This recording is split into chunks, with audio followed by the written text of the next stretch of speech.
Mic check, 1, 2. Are we recording? Hi, I'm Michelle Bernstein, an award-winning chef, restaurateur, and mom. I have a lot on my plate, including my psoriatic arthritis symptoms. That's why I was prescribed Cosentyx. It helps me move better. Cosentyx secukinumab is prescribed for people 2 years of age and older with active psoriatic arthritis. Don't use if you're allergic to Cosentyx. Before starting, get checked for tuberculosis. An increased risk of infections and lowered ability to fight them may occur, like tuberculosis or other serious bacterial, fungal, or viral infections. Some were fatal. Tell your doctor if you have an infection or symptoms like fevers, sweats, chills, muscle aches, or cough, had a vaccine or plan to, or if inflammatory bowel disease symptoms develop or worsen. Serious allergic reactions and severe eczema-like skin reactions may occur. Learn more at 1-844-COSENTYX or Cosentyx.com. Ask your rheumatologist about Cosentyx.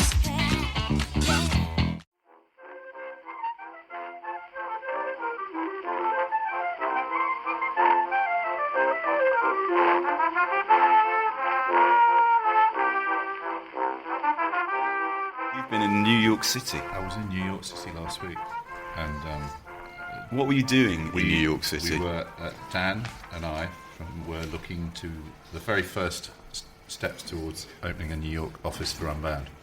So it's very exciting. Wow. We saw good people. Well, you funny you should mention that. So it also coincided with the Book Expo, which is in a massive place called the Javits Center, which is on the Hudson River. It's the biggest venue I've ever seen for a book trade event, and in fact that was rather nice. It was the only time I've been to a book trade event where there was a lot of space between the stands. You know, you could breathe, or you could hide and not talk to people. But I had one moment which I thought I should share. I mean, amongst the many great, we had an afternoon at Kickstarter, and we had hung out with Morgan Etrigan and great people, publishing people, New York publishing people. But the cool moment was going to the New York Review of Books Classics stand, and Sarah Kramer coming up to me and saying, "It's my favourite podcast in all the world. Can I just say thank you? And if you want any of these books." And I said, obviously I was a bit flattered, a bit embarrassed, to be honest, being English, but very pleased. And it's anyway, it's very sweet. So That's amazing. It was just it was a bit surreal, standing in the middle of a Javits Centre surrounded by, I'd just seen James Patterson doing a signing, so to wander up and then to be recognised for, "I just couldn't read," she said, "I was just reading your badge, I couldn't believe it was you." Yes, it is. in all my ice cream sundae glory. Well, so that was very successful and exciting. So we'll be going back for sure. But great, it's just such a great city, and I have to say, reading Zevon's book. we should definitely extend our world tour of backlisted live venues to somewhere in New York. I mean, it seems foolish not to. Very foolish, very foolish. Live in NYC. Yes, that was great. And then I was back to Hay. I went to Hay one weekend, went to New York, came back to Hay. And you've been, meanwhile, in Stoke. I was at North London's most popular literary festival, the Stoke Newington Literary Festival last weekend, as was our guest, Richard. You were there, weren't you? Yes, happy time. You had a packed house, because I was there and I saw that packed house. Yeah, we were talking about politics and whether it's stranger than fiction, so the material was ample. It was a really interesting session. And I went to see Stuart Evers and Maggie G do a session about protest that our former guest Kit Duvall was supposed to be attending as well and couldn't get there because of the disruption after the London Bridge events. Page book on protest. That's right, yeah. I saw a really good event in Hay on that very theme with this was really good. With Frank Cottrell-Boyce and Courtney Newland, which was very good. I did a session of this thing I've done at Stoke Newington before called Author Confidential, where I had a really nice panel of authors together and I asked them to talk about what it's like to be an author at the sharp end. And I have to say, the thing that resonated most with the audience was I was talking about how I don't really understand the thing. I mean, I really love Twitter, as you will realise, and I'm on it a lot, and I find it very funny. But I also find it infuriating at times. And I was saying to the audience, the thing I hate on Twitter more than anything else is where if you say, I tell you what I really like. I really like Cat Stevens. And I guarantee someone will go, oh, cat sleep is shit, mate. Yeah. Right?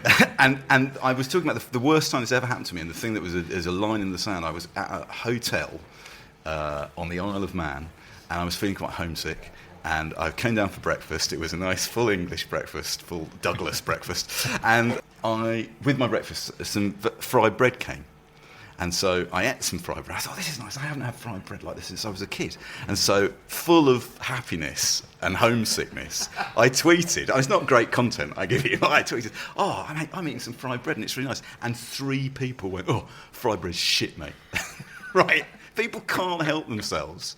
It's so... So I try never to do that. If you don't like something, Matt, I think it's often better to just keep quiet about it, don't you? Do you? And speaking of which, we should start, really. Do you see that tweet that's going around with the picture from Zulu? Have you seen that? Hot takes, sir. Thousands of them.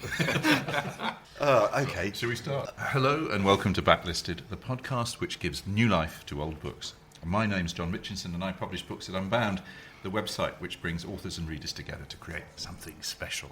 And I'm Andy Miller, and I write books, including a book about the kinks of the Village Green Preservation Society, which I mention today, because in keeping with our already theme of me having a bee in my bonnet about things people do on Twitter, I saw somebody this week describe the kinks of the Village Green Preservation Society as, quote, well, Brexit. And if I see anyone else do that, I will explain the kinks of the Village Green Preservation Society to them until they are dead. Happily, right? So that's me. John. Well, man, you join us in a 7-story suite in the Riot House on Sunset Boulevard, where Andy has just chucked the TV off the balcony into the swimming pool. Because today we're discussing, apologies to our American listeners, we're discussing I'll Sleep When I'm Dead, The Dirty Life and Times of Warren Zevon, edited by Crystal Zevon.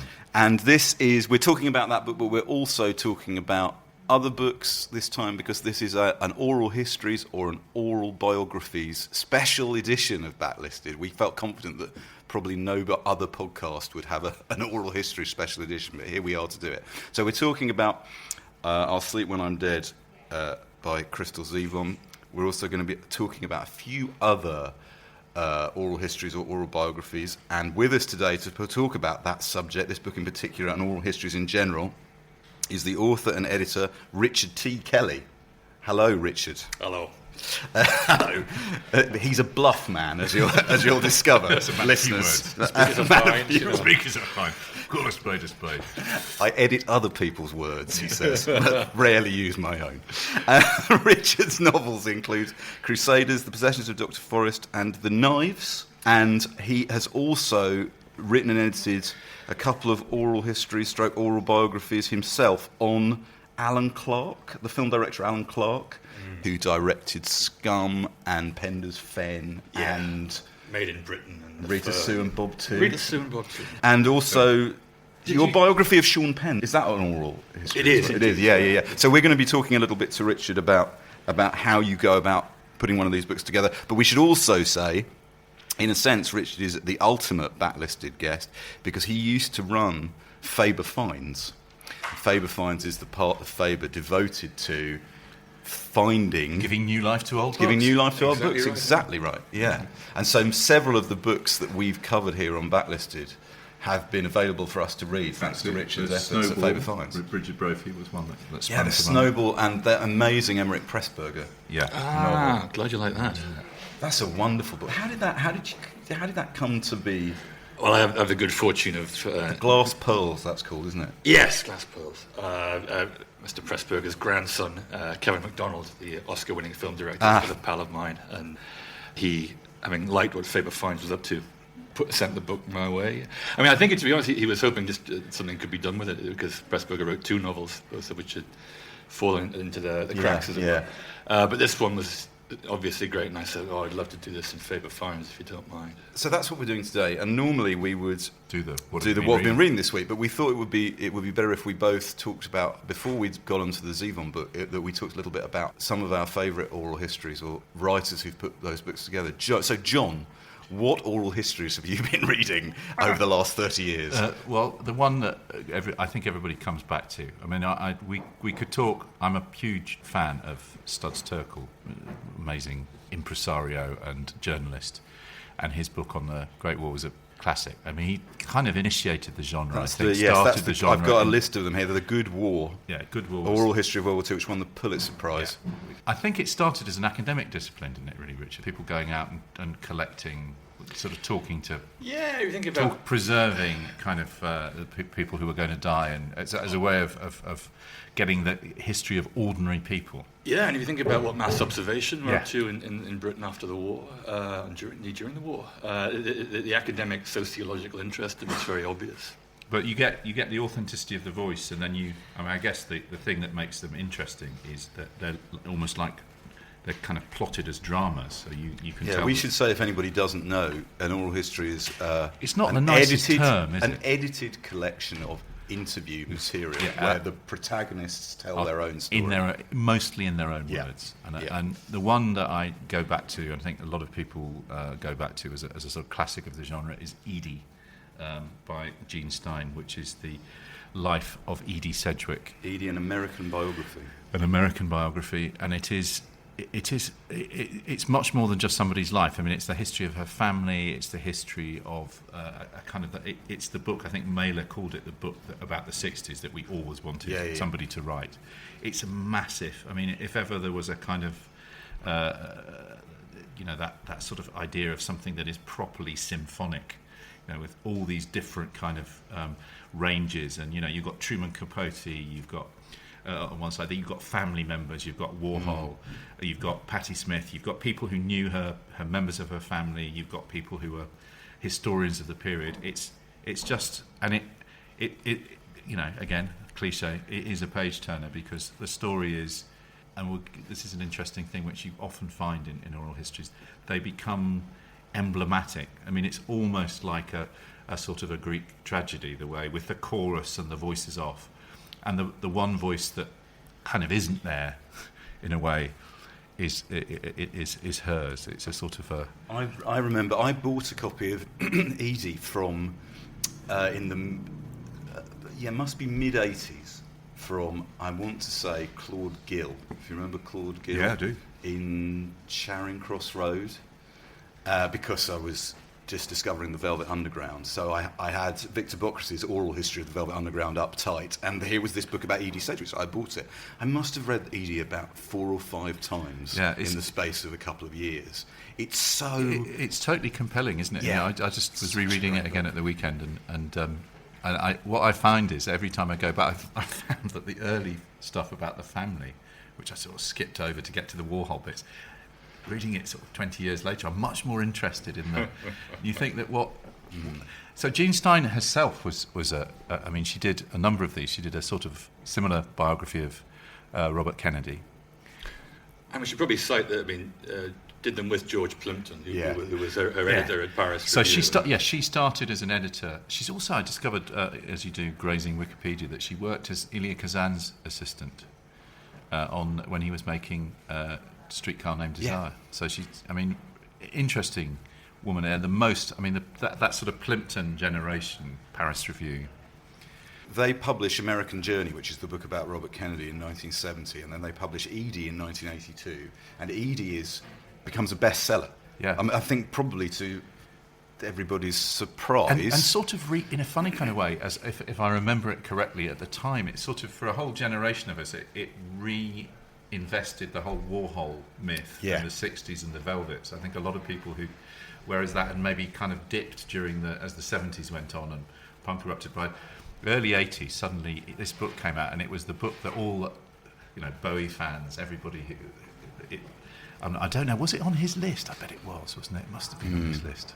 And also last year she published a book called West of Eden, which is about the 6 founding families of Hollywood, which our guest on the last episode, Niven Govinda, was raving to me about when I mentioned that we were going to be doing this. So she's published these 2 or 3 big books, which sort of... I've got a definition here.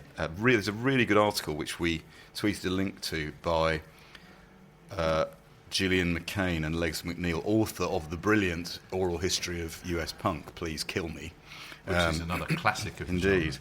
And they quote Jean Stein's definition here of what she and Plimpton were trying to do. she used the term oral narrative, which it also isn't great, is it? But she used oral's the problematic word. Oral narrative, oral history has been largely thought of as the collecting of interview transcripts for storage in archives in order to provide historians with research material. Somewhat less common is the use of interview transcripts as a literary form, in which the raw transcripts are edited, arranged, and allowed to stand for themselves without the intervention by the historian. So that's what we're talking about. And we should ask Richard, which is the most fun bit of putting together an oral narrative?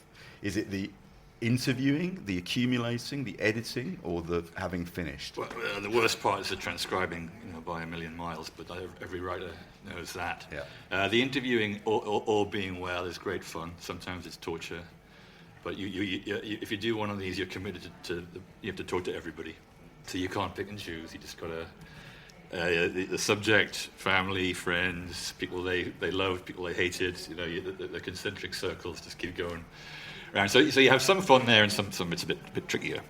The satisfying part of it, the part that feels like writing, is the crafting of it.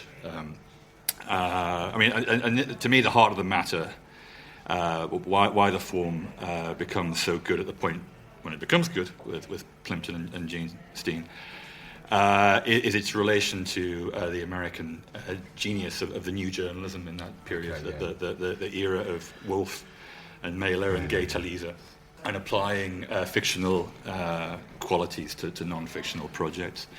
I was looking the other day at Tom Wolfe's original manifesto of the new journalism, where he obviously in his not backward coming forward way tried to show what new journalism should do, and I think it bears very close relation to what oral history should do, what its strength should be.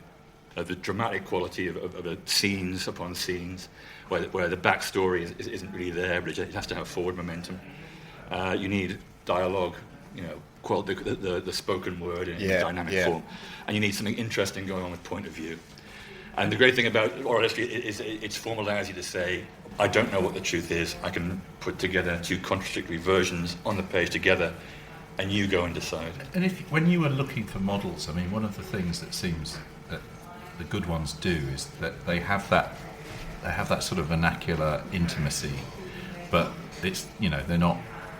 Obviously, all the pauses and the ums and the ahs and the repetitions are taken out. When you were looking at your subjects, did you have models that you, or did you? Is it more a question of finding the right tone for the subject? Oh, you certainly want to make everyone speak, and you want to be a sort of dramatist that way, so the voices rub against each other. Yeah. It's a bit like being in writing plays or screenplays, or in novels too. Each character has to have their own voice. To differentiate them, they should become recognisable to the reader that way. So you have to have some kind of ear for speech patterns. Obviously, you're getting rid of all those ums and ahs and verbatim transcript nonsense, but you're presenting a plausible version of how they spoke. Well, it's interesting you say that. For me, one of the things that I really love about these books is that Rashomon element of getting the same story from different points of view. And in fact, John, we should also say that you published probably the best-selling oral narrative of the last, however, 20, 30 years, right? Certainly the most expensive bestseller, which was the Beatles Anthology. Well, the Beatles Anthology really makes a virtue of that Rashomon thing, which is because they can't remember and disagree. They make a virtue of constantly saying, no, also, I think remember one this. Them, this is an interesting thing, because, Richard's done two of people who are still alive. Edie was dead when Yeah, well, Alan Clark was dead. Was he? So that was very much gathered in memoriam. But Sean Penn was very much alive and is a participant in the books. Sure, as is, bizarrely, John Lennon in the Beatles Anthology. It was a brilliant bit of work. They took largely Rolling Stone interviews and some of the interviews that weren't as familiar, and it was edited into the text. But the rest of it was definitely long interviews with the three surviving Beatles. Yeah. So the thing about it was the first thing is it was the theatre of the whole thing was amazing. It was Frankfurt Book Fair, and you had to sign an NDA, and you had to go into a room, and you were left with it precisely half an hour to go through it, and it was incredibly moving, because it was It's a great. We should say it's a great book. And I have book. nothing to say about the content, because the content was, could add or subtract nothing from it. It was you were basically given the chance to look at it, and then you had to come back and respond and say how you might want to publish it. Which, amazingly, given that everybody was looking at it at the time, we won the auction. The amazing thing about that book is very, very familiar people seen in an unfamiliar light, and there are stories in there that were so. The idea that they book out a whole floor of the hotel for them, and the four of them would all end up in one or other of their bathrooms, just sort of hanging out. They're just four working class boys from Liverpool, not really wanting a whole hotel suite. There were just lots of lovely. It's the detail, and I think that's the thing about the form, is that people's memories and what people choose to say about somebody. That book captures better than any other book the niggly relationship between Paul McCartney and George Harrison. Yeah. Right. And there are several times where George Harrison very dryly will say, Paul's always been a year and a half older than me. Yeah. Right. Or there's a brilliant bit where they're talking about Dylan, and they say with Dylan, who will come up when we talk about Zevon as well, they say about Dylan, McCartney says, yeah, we met Dylan, he was our idol, And George says, well, he wasn't our idol, we liked him. They're just that thing of Paul doing the... And people don't realise I was the one that introduced them all to avant-garde art. It wasn't John, it was me. I was the one who... And, I think I told you the story, which is my favourite story. The thing of the book was working with Neil Aspinall was one of the great experiences. Who had been the Beatles roadie and was now the head of Apple. Head of Apple. Amazing. I mean, he was, again, he'd grown up on the streets, as it were, with them, and the only person who'd been through... And who told me very early, he said, there's no point asking me, John, about my book. It'll never see the light of day. I've promised. And he said, that's a promise I'll keep till the day. And he did. He's dead now, sadly. But he was like Yoda. It was like, so he was full of these kind of, if you can see the bandwagon, you've already missed it, that kind of stuff. And when we did a marketing plan, he threw it in the bin. It's brilliant. Looked at it 10 minutes, threw it in the bin. I said, Neil, what are you doing? He said, we're the Beatles. He said, we always go to number one. He said, we don't...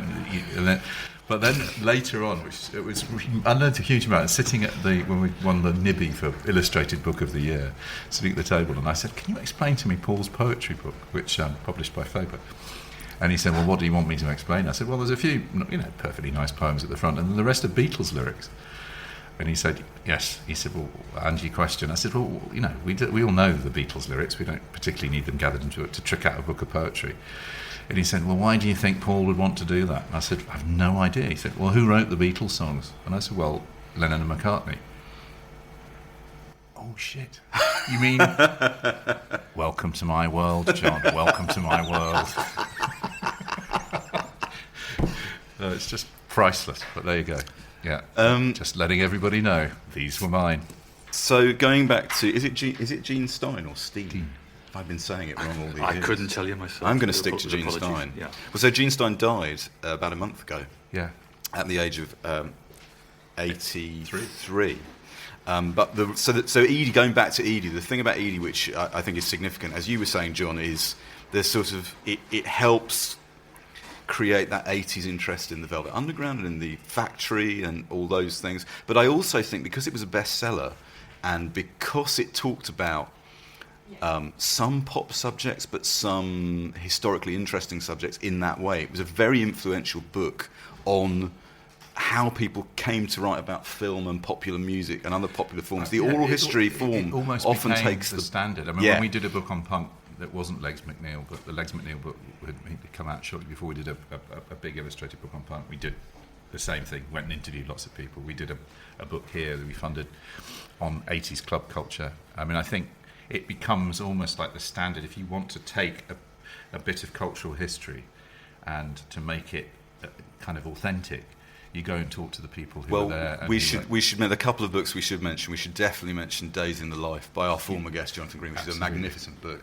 about 1960s London and the counterculture. And we should also mention Daniel Rachel's book that came out last year, Walls Come Tumbling Down, which has just won the Penderyn Music Prize. which I haven't read, but I have a copy of, which I've been trying not to read, to be honest with you, because I know that I'll get sucked into it straight away, which is a book about rock against racism and about political pop in the 80s. It seems like, as we were saying earlier, it's a really good form to capture people who can talk and have something to say. Yeah. I mean, the subject matter, the personality at the heart of it has to be a lively individual. You know, they have to inspire storytelling, where everybody you meet will go, yeah, I've got some stories. Yeah. I mean, I'd like to put a word in for the one that inspired me to do mine, which is Mailer, His Life and Times by Peter Manso. Fast, door-stopping thing. But a great American life and a great American artist, and the thing is massed in precisely the way we've been talking about. One of the things I was thinking about is what I love about the form is you don't get the, kind of idle psychologizing that a lot of biographers, which seems to me to be, I think what... Or do you? Right, here's what you get. I mean, these books are authored, and this is the other new journalism trick. The author. So they look like they're history, but in fact they're you prosecuting an agenda. Yeah, you arrange the pieces. I mean, the way I do the books is I skeletally map them out, and then I attach the quotes to serve the structure. But I'm not alone. I'm not alone. Of course, in that. It's not some kind of neutral practice. No. Well, and it's the thing that Gillian McCain McNeill referred to it. There's a brilliant. Again, I commend this to everyone listening. They give you 6 rules of putting one of these books together, and I think the second or third one is it's not writing, it's carving. Yes. Which might be why we all like them, because there is an editorial element to it. It's closer to documentary filmmaking than most films are writing. Your rushes are your material, and so you're stuck with that. But like the piece of marble determines the sculpture. It's a really good point, but when we come on to the Zevon later, I watched the VH1 documentary that was made. Same here. And you realise what a thin gruel most documentary filmmaking is in comparison to the book. Yeah. It's interesting that you just get so much more detail and a much more complex. Before we, Andy's got another brilliant. My favourite, choice, I know it's Andy. just my favourite oral history, but it's one of my favourite books, bar none. It's a book that was published. I'm just going to show this to the gentleman at the other side of the table.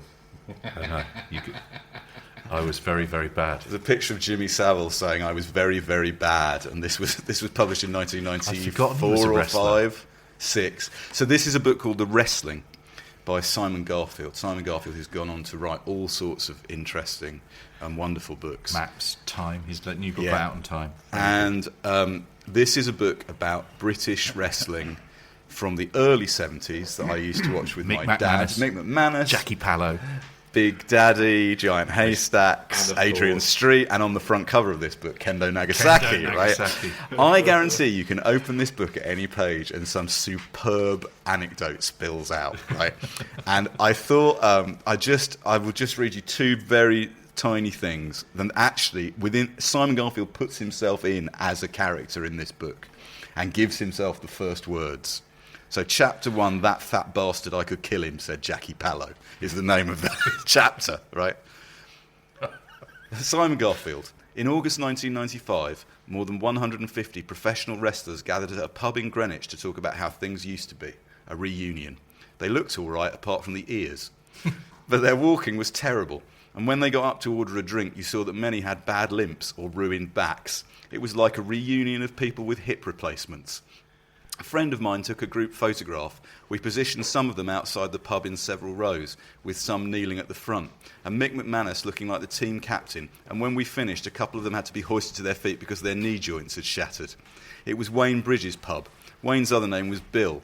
People had come down from Scotland to attend, and it turned into the biggest single gathering of wrestlers there had ever been. I was told that whenever wrestlers get together, they just sit around and lie to each other. But it wasn't all like that, right? So that was straight away, right? That's so good, right? Now, interviewed Simon about this book. It's still in print. I cannot recommend it highly enough. It's so funny, this book, and so touching in terms of these guys who were so famous in Britain in the 60s and 70s and then vanished into nothing. World of Sport, 4 o'clock. Yeah. And my dad and I used to watch the wrestling. And the fact that it's even called The Wrestling. Because everyone used to say, you're going to watch the wrestling. It's not wrestling, you're going to watch the wrestling, right? And then I interviewed Simon about, I was supposed to be an interview about his favourite books, but it ended up being an interview about my favourite book. I just grilled him for 20 minutes, because there was but going into what we were talking about, because I was so interested about how he had got certain interviewees to say certain things at certain points, or was it all an editorial sleight of hand? And the answer is wrestling fixed? Yes, it's fixed, but it also hurts. Yeah. It's real, but it's not real, right? It's the same like any book. It's a simulacrum of something real, which is totally artificial. So here is Simon. Like all of art. Yeah. Well, here is the beautiful lie. Here is Simon. Here is Simon saying, looking back a few years later about the writing of the book, and Richard, I think this will probably chime with you. He says, I had a terrific time writing The Wrestling. I attended a wrestlers' reunion and visited many wrestlers, old and new, in their homes. The good news was many of them still hated each other. Being both great athletes and actors, they have many fine stories to tell. For a while, I had visions for an exciting ending for the book, one which would involve me climbing into the ring and going a few browsing rounds with a pro. I worked out a bit at the local gym where I had some difficulty with the forward roll. I practiced saying, not the ears, and ask him, ref, but no one seemed overly impressed. I asked Jackie Pallow what I would need to become a good fighter, and he said, a complete change of DNA. So I chickened out, fearing that I would have ended up in a hospital, if not dead. The book closes instead with a nice quote from the painter Peter Blake, who is part of a famous arena documentary about Kendo Nagasaki, who concluded that we have lost something singularly British, but perhaps we shouldn't regret its passing. It had its day, and it was wonderful. And so that book is still for me, that's still, I think, my favourite, because I love it when you read a book, and it can be in any genre, when you get the feeling from the writer, which you got from the little bit I just read by Simon there, that they know they've got something good. That the trick is to famously carry the valuable vase across the room without dropping it. And Simon Garfield followed this book, The Wrestling, up with a book called The Nation's Favourite, which is an oral history of Radio 1.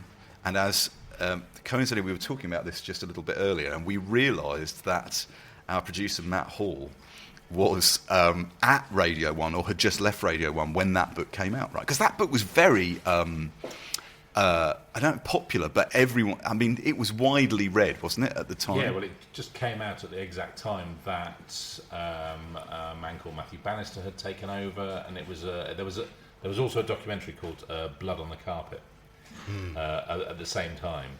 But it was definitely quite a kind of big thing around the whole discussion about Radio 1 and the BBC, and there were a lot of kind of discussions around the whole corporation at that time, but it was focused quite a lot on Radio 1 because they'd got rid of, interestingly enough, I was just trying to think, that picture of Jimmy Savile. I presume that Jimmy Savile was also in The Nation's Favourite as well. Yeah, he's in both. So yeah. He's in both.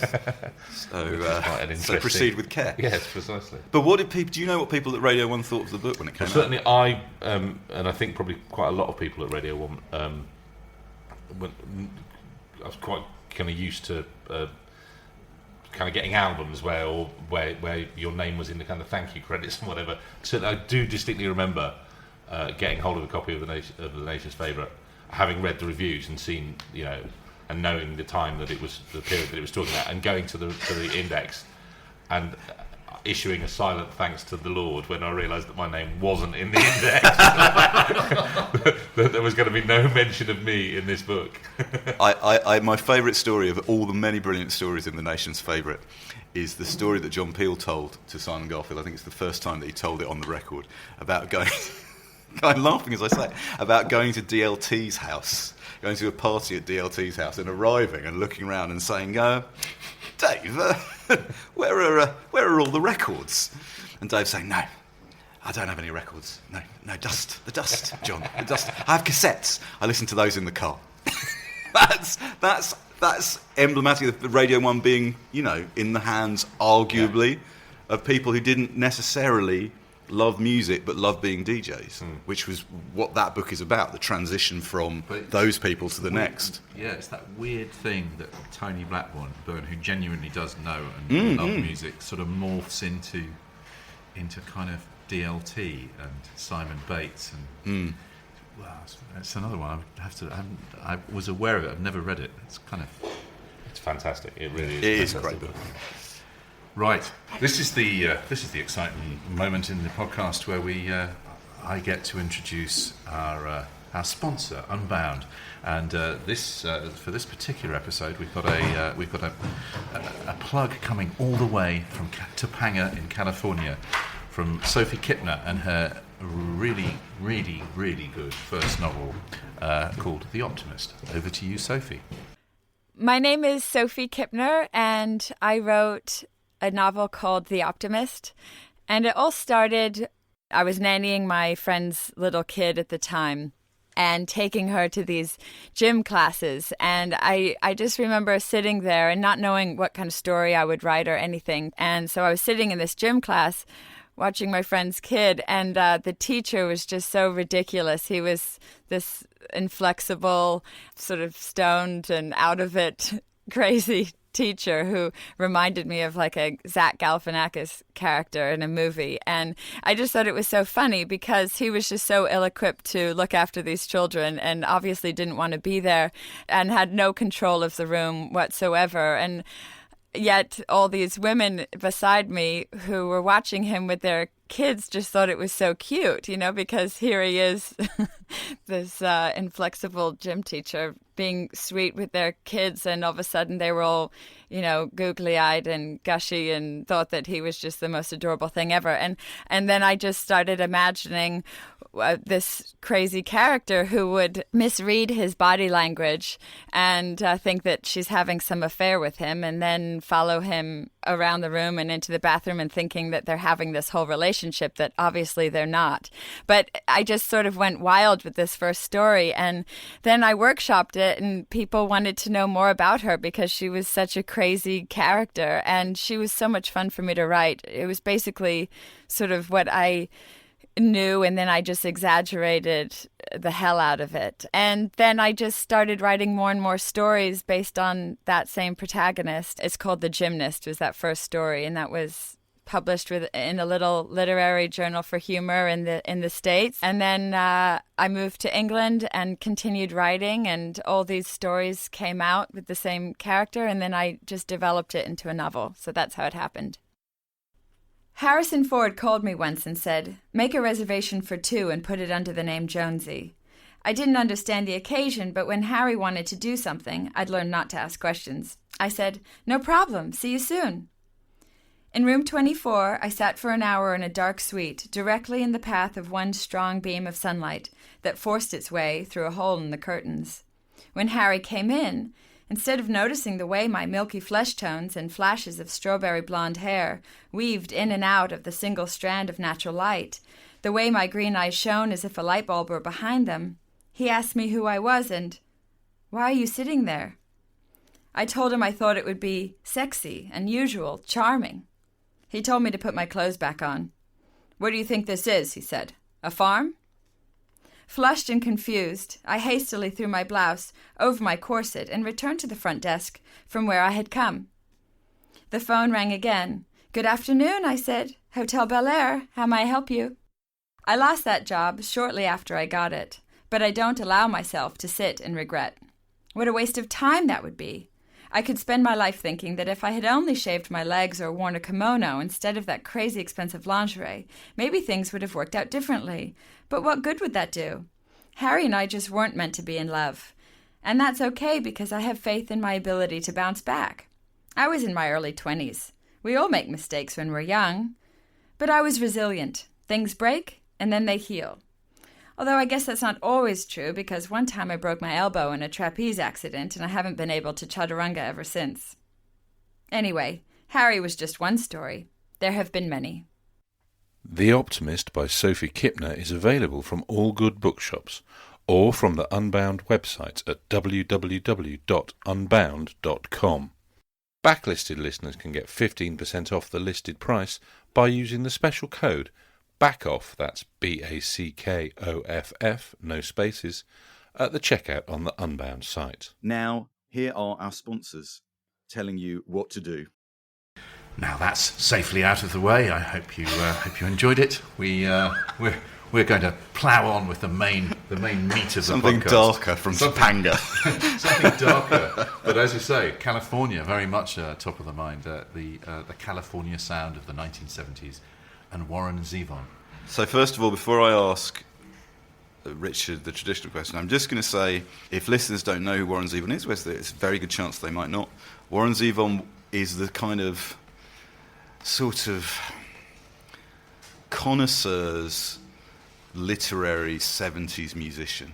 Yeah. Right. He never has a big hit, with the exception of Werewolves of London, which is entirely unrepresentative of what he was good at. A joke song that they wrote in 5 minutes and didn't take very seriously. And so I'll Sleep When I'm Dead. Before I ask you about it, Rich, we're just going to hear something from the author of I'll Sleep When I'm Dead, who is Warren Zevon's ex-wife, Crystal Zevon. And we should just hear from her how this book came about, because it's very important, I think, to understanding where the book is coming from. So let's just listen to that. Warren charged me with telling the whole story.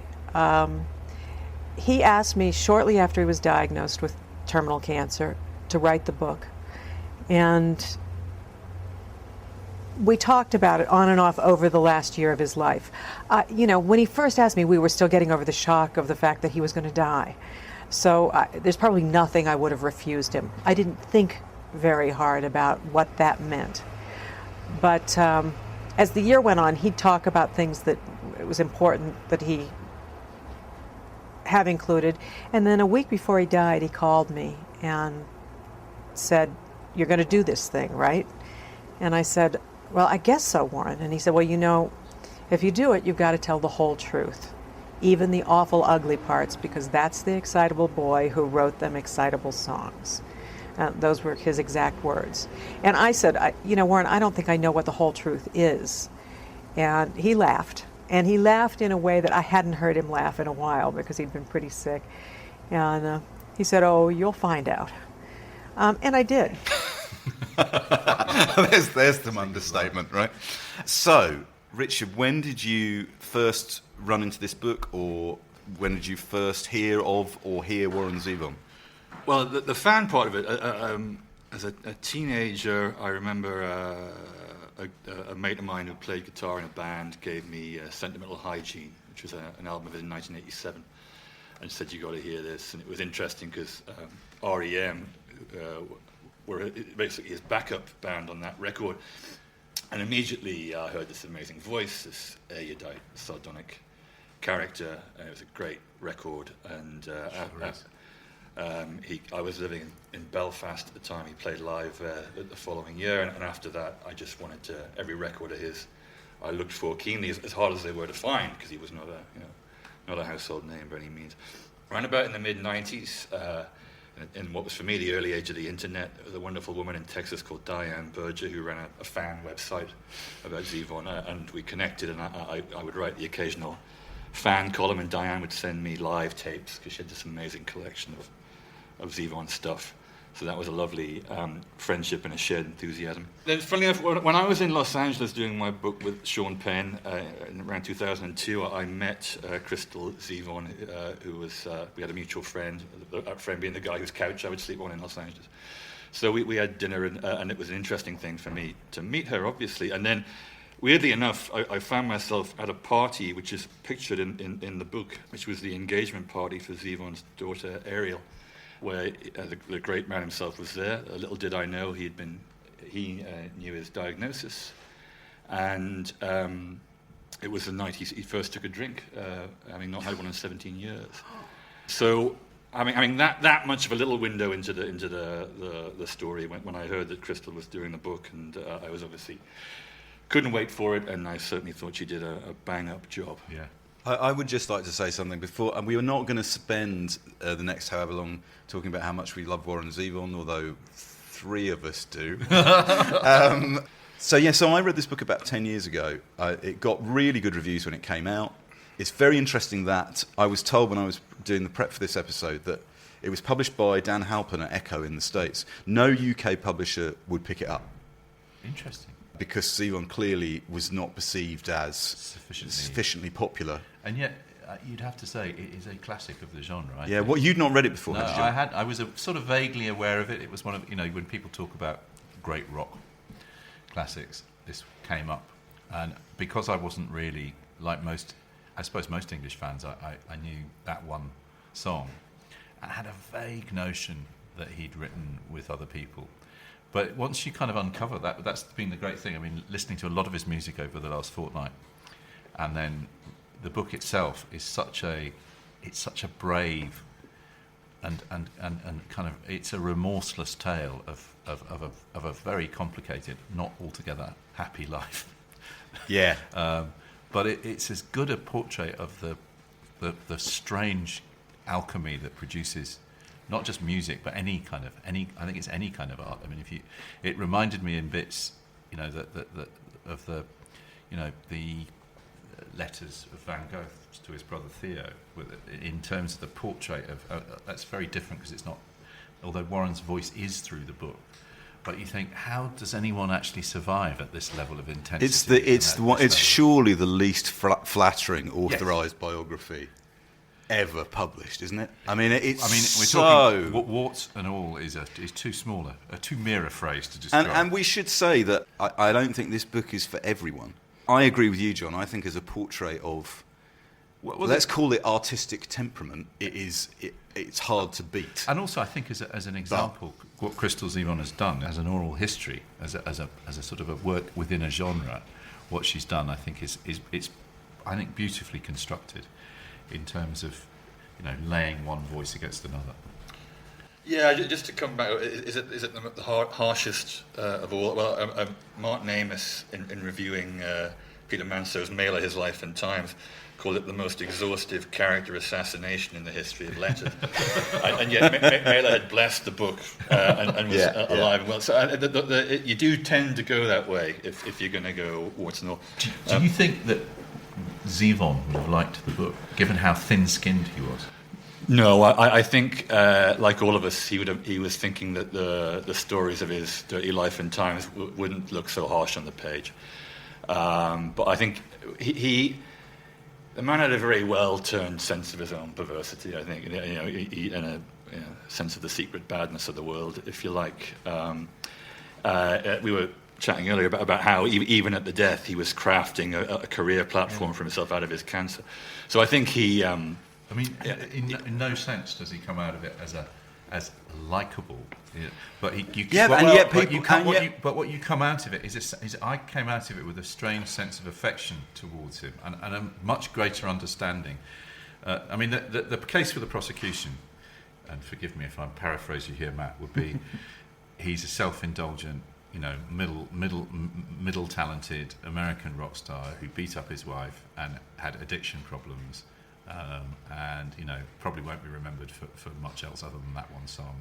So what's the big deal? Aren't we all just enabling by kind of trying to find a reasons to be sympathetic to this monstrous ego for all the problems that he had, his OCD and his why bother? Is that a fair summation of your views? And yet. The interesting thing I found was that I thought what she does is she obviously, no one suffered more at his hands than Crystal. I think possibly his children. Yeah, I'd go with them too, actually. Yeah. But somehow they were there. It's very moving. The beginning of the book, which starts with his death, and then the final. No spoilers there because obviously he's dead. Yeah. But I think it is. I did find it moving, and I just found it fascinating that you could to find sympathy for somebody who has behaved this badly and this self-indulgently and this irrationally is difficult. But I just want to give you a couple of quotes here that seem to me, they're both very short, but they're from different people who work with Zevon. And I think if you've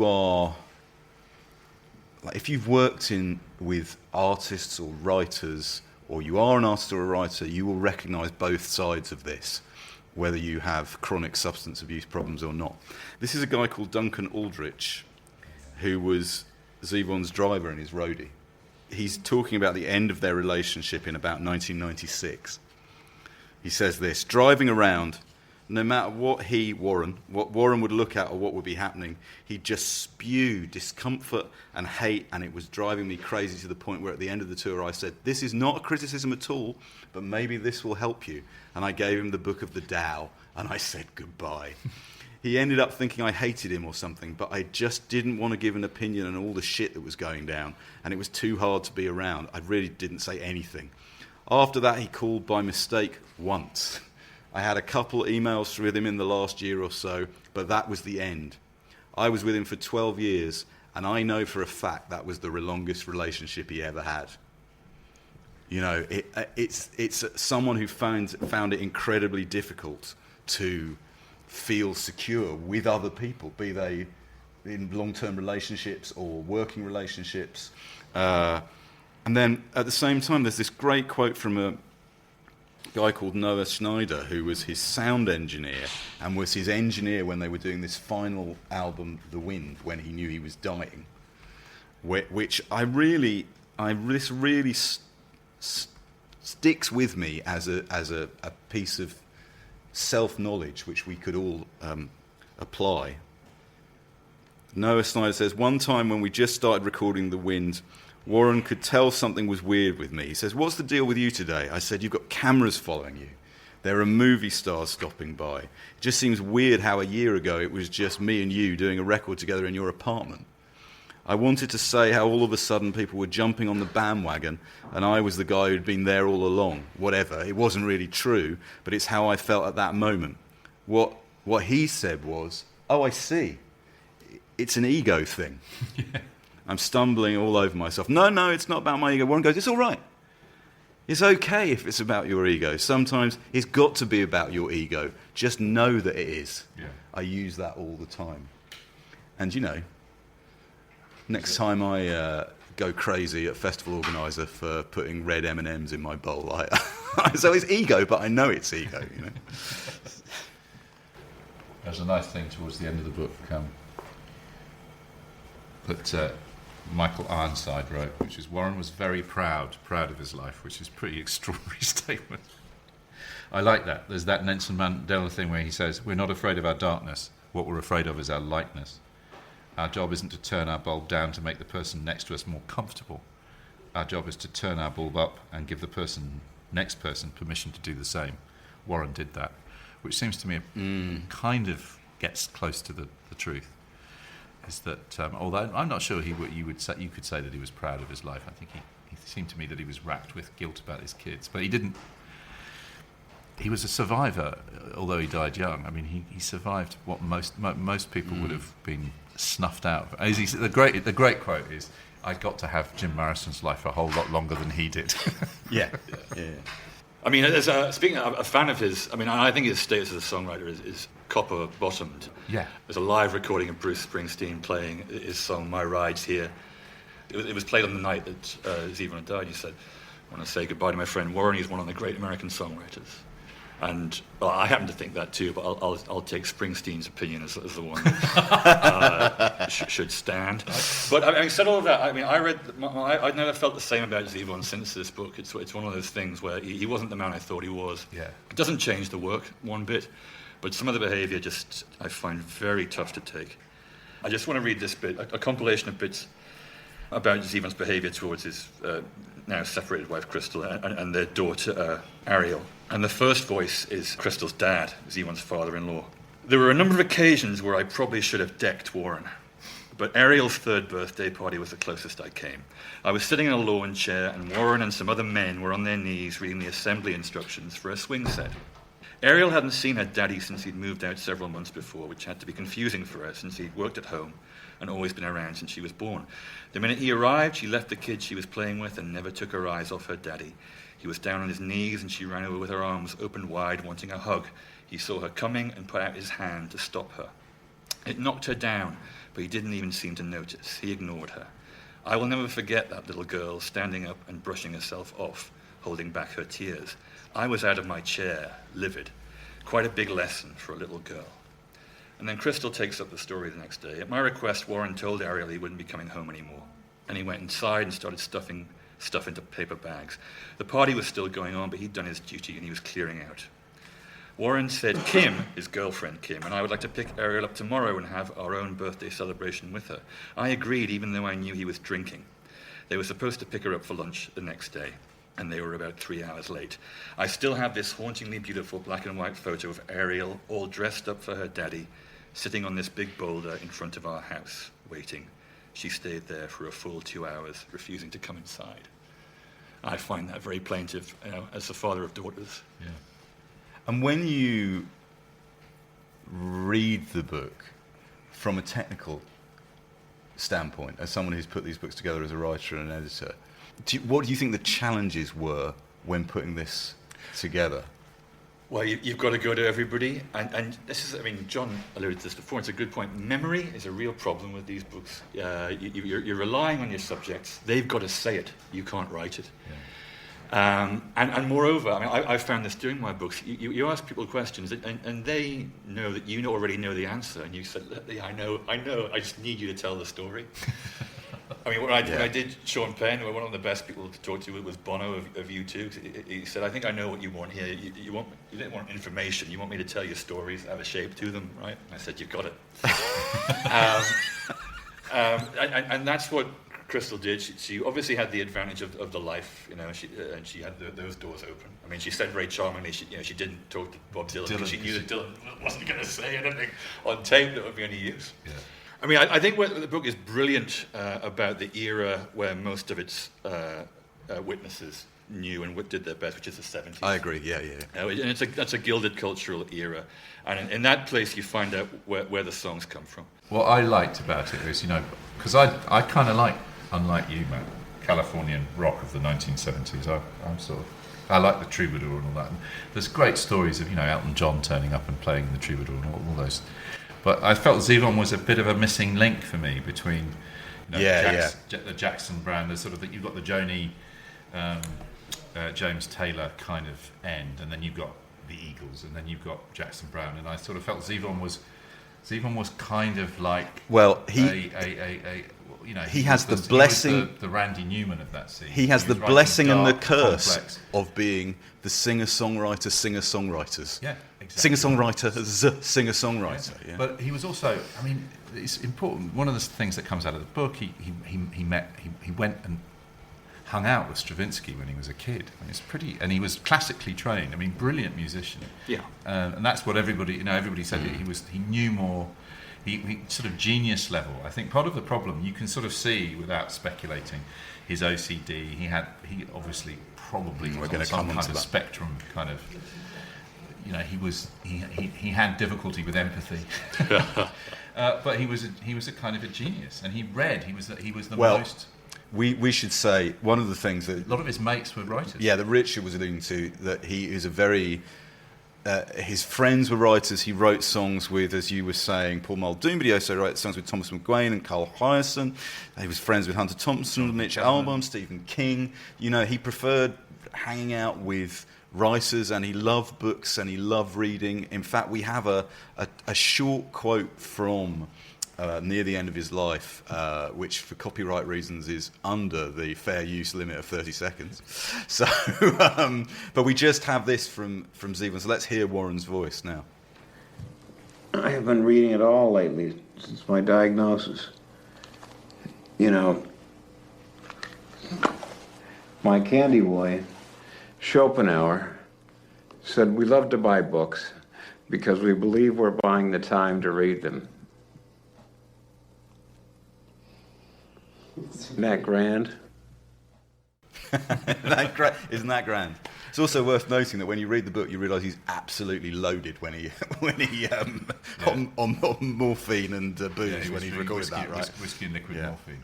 Hell, who wouldn't? So I'd just like to, everyone, there's one anecdote in this book that I think everyone who reads this book never forgets it. And I want to share it with people because it's so great. So when Zevon cleaned up, he was sober for 17 years. And they say that what happened to him from the early 80s, I think that's right, isn't it? Early 80s to the mid 90s, is that his OCD really took off, and that maybe the drugs and alcohol have been masking it, but it became a big problem for him. Addiction, right? It's addictive behaviour, isn't it? Anyway, so this is somebody talking about one of the ways in which OCD manifested itself. This is Stuart. This is Stuart, a guy called Stuart Ross. Warren was buying only one shirt. Calvin Klein grey extra-large T-shirts. He was buying them in every city. Every time there was a store that sold that exact T-shirt, he would go in and buy them. I figured that he was acting like a rock star and he wore them once and threw them away. No idea. Well, New Year's Day 1991, we're in Grand Rapids, Michigan. We have the night off and we're playing on January the 2nd. On January the 1st, he calls me. Is there anything to do? So we rented a car and drove to a mall. He loved to shop more than any heterosexual man alive. We go into a department store and he immediately starts buying grey Calvin Klein T-shirts. He's flipping through the rack and they're all the same size, all the same colour, but he flipped 2 or 3, take that one, flip another, take that one. I don't know how he made his decisions, but some were lucky shirts and some were not lucky shirts. So he buys 5 or 6 of these. Later, we're walking to the car, and he notices another department store on the other side of the mall. He says, we haven't gone there yet. I said, why should we go there? He says, to get Calvin Klein T-shirts. I said, Warren, you just got 6 of them. He says, but not from that store. I said, what does it matter what store they come from? He said, it matters to me. I said, Warren, once you take them out of the package, you don't know what store they came from. And he said, and I'll never forget this, I don't take them out of the package. What do you mean you don't take them out of the package? He said, look, you collect fountain pens, right? I said, yeah. He said, well, I collect grey Calvin Klein T-shirts. I said, what are you talking about? Every one of my fountain pens is different. All your T-shirts are the same. And he said, the value is to the collector. I said, that's wrong. The value is to the marketplace, and every one of your T-shirts is identical.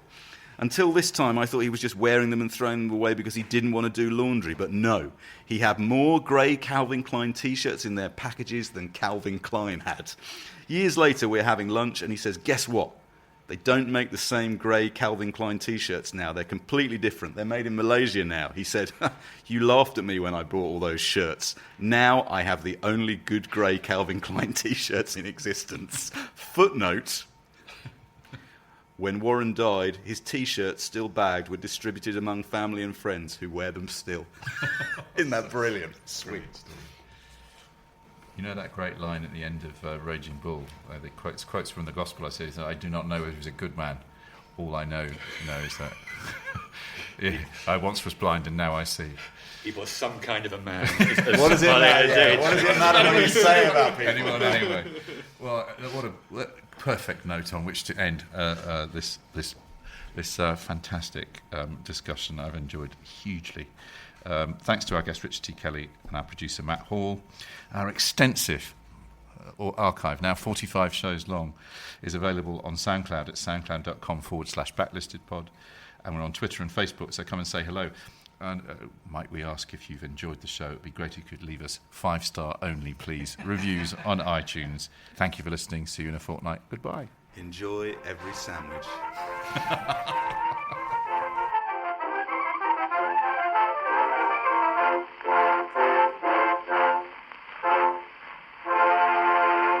You can choose to listen to Backlisted with or without adverts. If you prefer to listen to it without adverts, you can join us on our Patreon at patreon.com/backlisted, where you also get bonus content of 2 episodes of Locklisted, the podcast where we talk about the books and films and music that we've been listening to over the last couple of weeks.